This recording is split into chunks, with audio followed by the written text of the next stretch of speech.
ಆತ್ಮೀಯ ವೀಕ್ಷಕರೇ, Royce and creations YouTube ಚಾನಲ್ಗೆ ನಿಮಗೆ ಸ್ವಾಗತ.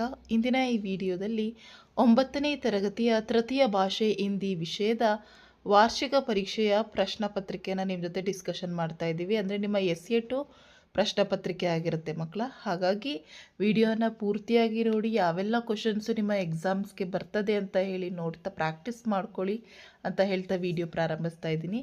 ಸೊ ಈಗ ಆಲ್ರೆಡಿ ಎಲ್ಲ ವಿಷಯಗಳಿಗೆ ಸಂಬಂಧಿಸಿದಂತೆ ವೀಡಿಯೋಸ್ನ ಮಾಡ್ತಾ ಇದ್ದೀವಿ ಮಕ್ಕಳ. ಸೊ ಆ ವಿಡಿಯೋಸ್ ಎಲ್ಲ ನಿಮ್ಮ ಫೈನಲ್ ಎಕ್ಸಾಮ್ಗೆ ಬಹಳ ಯೂಸ್ಫುಲ್ ಆಗ್ತದೆ. ಸೊ ನೋಡಿ ಪ್ರಾಕ್ಟೀಸ್ ಮಾಡ್ಕೊಳ್ಳಿ, ಜೊತೆಗೆ ನಿಮ್ಮ ಫ್ರೆಂಡ್ಸಿಗೂ ಸಹ ಶೇರ್ ಮಾಡಿ ಅಂತ ಹೇಳ್ತಾ ವಿಡಿಯೋನ ಪ್ರಾರಂಭಿಸ್ತಾ ಇದ್ದೀವಿ. ಸೊ ಮೊದಲನೇದಾಗಿ ಫಸ್ಟ್ ಮೇನ್ निम्नलिखित प्रश्नों के लिए चार चार विकल्प दिया गया है, जिनमें एकमात्र विकल्प सही है. सही विकल्प चुनकर लिखिए. ಸೊ ಇಲ್ಲಿ ಕೊಟ್ಟಿರುವ 4 ಆಪ್ಷನಲ್ಲಿ ಒಂದು ಆಪ್ಷನ್ ಸರಿಯಾಗಿರುತ್ತೆ, ಅದನ್ನು ಆಯ್ಕೆ ಮಾಡಿ ಬರಿಬೇಕಾಗುತ್ತೆ ಮಕ್ಕಳ. ಫಸ್ಟ್ ಕ್ವಶನ್, ಲೇಖಕ್ ಶಬ್ದ ಕಾ ಸ್ತ್ರೀಲಿಂಗ ರೂಪ ಹೈ. ಸೊ ಲೇಖಕ್ ಅನ್ನೋ ಶಬ್ದದ ಸ್ತ್ರೀಲಿಂಗ ರೂಪ ಕೇಳಿದರೆ ಇಲ್ಲಿ ಕವಯತ್ರಿ, ಲೇಖಿಕಾ, ಅಭಿನೇತ್ರಿ, ಗಾಯಿಕಾ ಅಂತ ಇದೆ. ಆಪ್ಷನ್ ಆ ನಲ್ಲಿರುವಂತಹ ಲೇಖಿಕಾ is the right answer. Second question, ನಿಮ್ನಲಿಖಿತ್ ಮೇ ಬಹುವಚನ ಹೈ. ಸೊ ಕೊಟ್ಟಿರೋದ್ರಲ್ಲಿ ಬಹುವಚನ ಕೇಳಿದರೆ ಕಹನಿಯ, ಪುಸ್ತಕ್, ಶಾಕ್, ಸಡಕ್ ಅಂತ ಇದೆ. ಸೊ ಕಹನಿಯ ಅನ್ನೋದು ಬಹುವಚನ ರೂಪ ಆಗಿರ್ತದೆ, ಹಾಗಾಗಿ option a is the right answer. Next ಮೂರನೇ ಕ್ವಶನ್ನು, ದೇಶ ಶಬ್ದಕ ವಿಲೋಮ ಶಬ್ದ ಹೈ.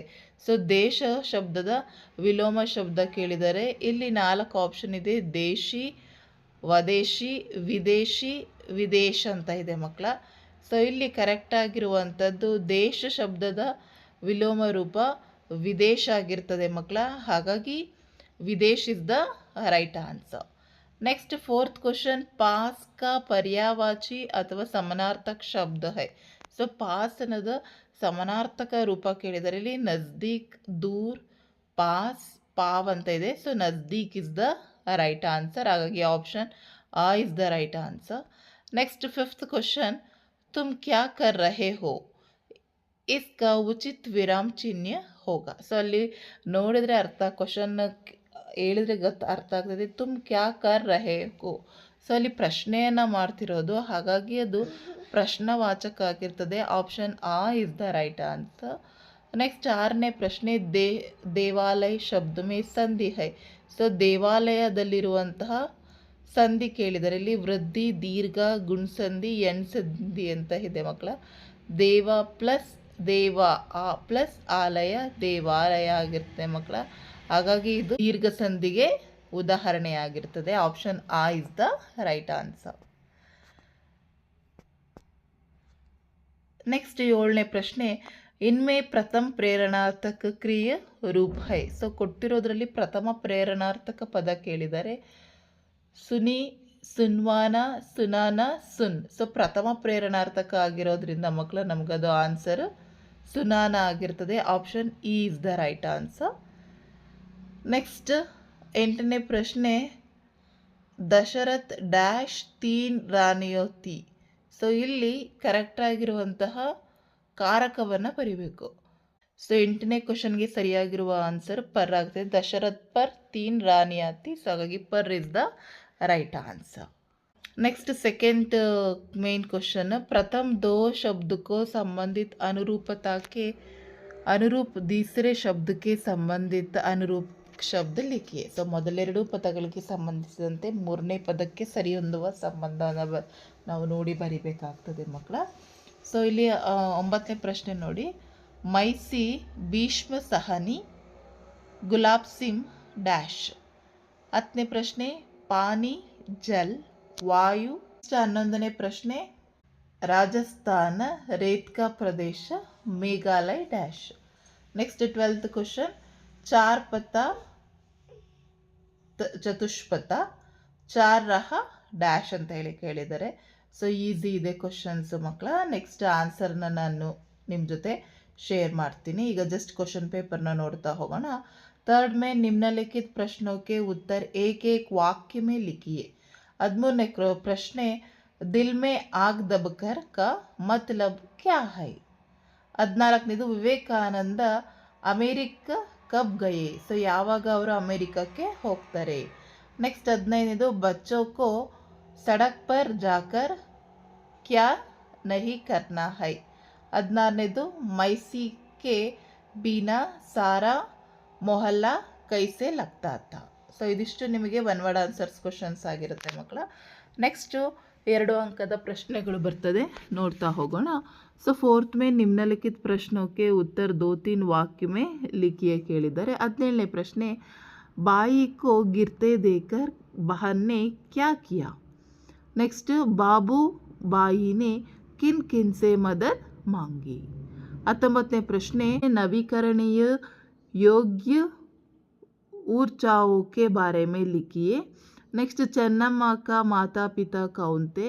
21ನೇದು, दुर्घटना से बचने को 2 उपाय लिखिए. ಸೊ ದುರ್ಘಟನೆಯಿಂದ ಬಚಾವಾಗಲಿಕ್ಕೆ 2 ಉಪಾಯಗಳನ್ನು ಬರೀಲಿಕ್ಕೆ ಹೇಳಿದ್ದಾರೆ.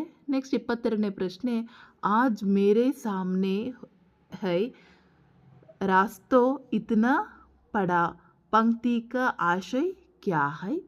23ನೇದು, कल्पना के बचपन की आकांक्षा क्या थी अथवा कल्पना की शिक्षा के बारे में लिखिए.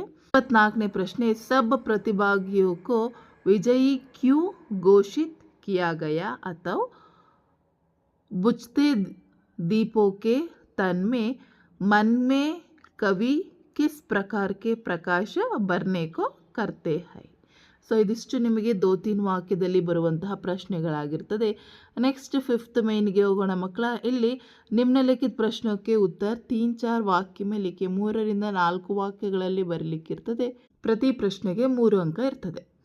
25ನೇ ಪ್ರಶ್ನೆ, ಸ್ವಾಮಿ ವಿವೇಕಾನಂದ ने ಭಾರತೀಯ ವಾಸಿಯೋ का क्या ಉಪದೇಶ दिया. ಸೊ ಏನಂತ ಉಪದೇಶವನ್ನು ಕೊಡ್ತಾರೆ. 26ನೇ ಪ್ರಶ್ನೆ, मैसी की निस्वार्थ सेवा के बारे में लिखिए. नेक्स्ट 27ನೇದು, ಮಾಹಿತಿ ಬಜಾರ್ के बारे में 3 ವಾಕ್ಯ लिखिए. ಸೊ ಮಾಹಿತಿ ಬಜಾರ್ ಆ ಒಂದು ಇದ್ರ ಮೇಲೆ 3 ವಾಕ್ಯದಲ್ಲಿ ಬರೀಲಿಕ್ಕೆ ಹೇಳಿದ್ದಾರೆ. ನೆಕ್ಸ್ಟ್ 28ನೇದು, बकासुर क्या करता था और उसके बदले में वह क्या लेता था. नेक्स्ट 29th क्वेश्चन, सड़क को साफ सुथरा रखने के लिए हमें क्या करना चाहिए.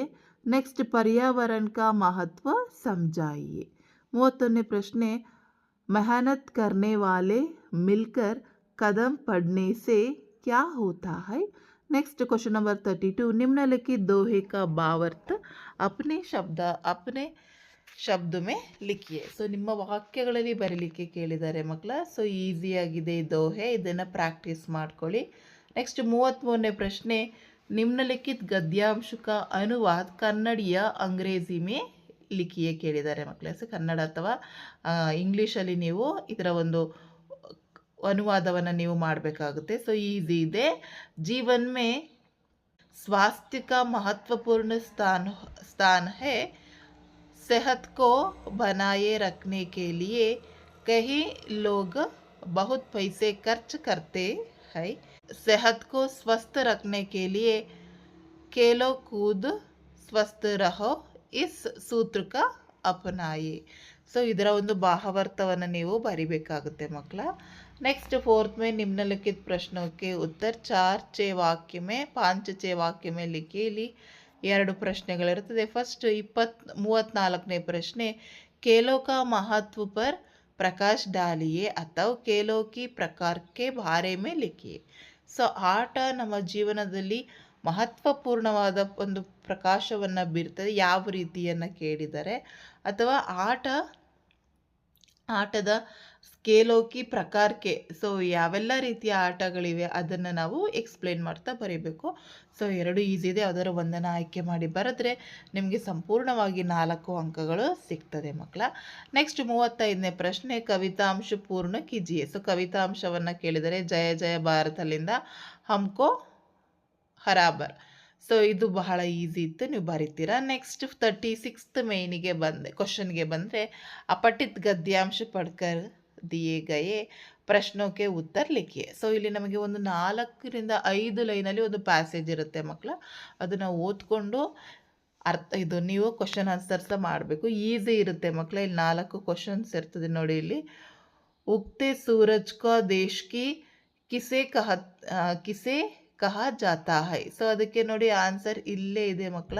ನೀವೇನು ತುಂಬ ಸರ್ಚ್ ಮಾಡಿ ಇದು ಮಾಡಬೇಕು ಅಂತ ಏನಿಲ್ಲ. ಸೊ ಇಲ್ಲೇ ಓದ್ಕೊಂಡು ಇದಕ್ಕೆ ಆನ್ಸರನ್ನು ನೀವು ಬರೆದ್ರೆ will get a complete 1 marks. So ಹಾಗೆ 4 ಕ್ವಶನ್ಸ್ ಇರ್ತದೆ. ಸೊ ಈಸಿಯಾಗಿ ನೀವು ಬರಿಬೋದು. ಆ್ಯಂಡ್ ಲಾಸ್ಟ್ 37th ಕ್ವಶನ್ಗೆ ಬಂದರೆ ನಿಮ್ನಲಿಖಿತ ವಿಷಯಕ್ಕೆ ಕಿಸಿ ಏಕ ವಿಷಯ ಪರ್ ನಿಬಂಧ ಲಿಖಿ. 10 ರಿಂದ 12 ವಾಕ್ಯದಲ್ಲಿ ಪ್ರಬಂಧ ಬರೀಲಿಕ್ಕೆ ಕೊಟ್ಟಿದ್ದಾರೆ. ಇಲ್ಲಿ ಪರ್ಯಾವರಣ ಕಿ ರಕ್ಷಾ, ಖೇಲೋ ಕಾ ಮಹತ್ವ, ಕಂಪ್ಯೂಟರ್. ಸೊ ಯಾವುದಾದ್ರೂ ಒಂದನ್ನು ಆಯ್ಕೆ ಮಾಡಿ. ಫಸ್ಟು ವಿಷಯ ಪ್ರವೇಶ ಇರಬೇಕು, ನೆಕ್ಸ್ಟು ವಿಷಯ ವಿಸ್ತಾರ ಇರಬೇಕು, ಉಪಸಂಹಾರ. ಸೊ ಇದೇ ಪ್ಯಾಟ್ರನಲ್ಲಿ ಬರೆದ್ರೆ ನಿಮಗೆ 4 ಅಂಕ ಸಿಗುತ್ತೆ. ಆ್ಯಂಡ್ ಲಾಸ್ಟ್ ಮೇನಿಗೆ ಬಂದರೆ निम्नलिखित विषयों के बारे में पत्र लिखिए. बीमारी के कारण बताते हुए अपने कक्षा अध्यापक के नाम छुट्टी पत्र लिखिए. अथवा परीक्षा के तैयारी के बारे में बताते हुए अपने पिताजी का नाम पत्र लिखिए. ಸೊ ಹಾಗಾಗಿ 2 ಪತ್ರಗಳು ಸಹ ಬಹಳಷ್ಟು ಈಸಿ ಇದೆ ಮಕ್ಕಳ. ಸೊ ಪ್ರಾಕ್ಟೀಸ್ ಮಾಡ್ಕೊಳ್ಳಿ. ಸೊ ಇದೇ ಪ್ಯಾಟ್ರನಲ್ಲಿ ನಿಮ್ಮ ಫೈನಲ್ ಎಕ್ಸಾಮ್ಗೆ ಕ್ವಶನ್ ಆನ್ಸರ್ಸು ಬರುವಂಥದ್ದು. ಹಾಗಾಗಿ ಈ ಕ್ವಶನ್ಸನ್ನು ಸಹ ನೀವು ಪ್ರಾಕ್ಟೀಸ್ ಮಾಡಿಕೊಂಡ್ರೆ ನಿಮ್ಮ ಎಕ್ಸಾಮ್ಗೆ ಒಳ್ಳೆಯ ಅಂಕಗಳನ್ನು ತೆಗೆದು 10th ನೀವು ಪ್ರಮೋಟ್ ಆಗಲಿಕ್ಕೆ ಬಹಳ ಯೂಸ್ಫುಲ್ ಆಗ್ತದೆ ಈ ವಿಡಿಯೋ ಅಂತ ಹೇಳ್ತಾ ವಿಡಿಯೋ ಎಂಡ್ ಮಾಡ್ತಾ ಇದ್ದೀನಿ. Thank you for watching this video.